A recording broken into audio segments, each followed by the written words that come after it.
سلام، صبح آدینه همه دوستان بخیر. انشالله روز خوبی داشته باشید.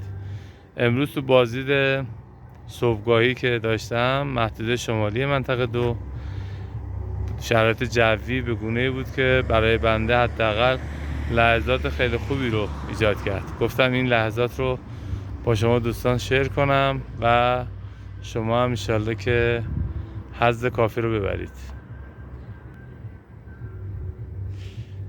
مه صبحگاهی محدوده شمالی منطقه 2 تهران.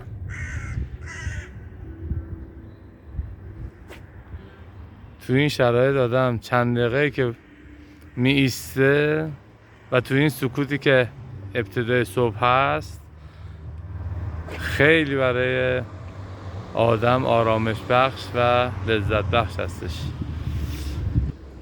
مخلص همه دوستان، یه علی مدد.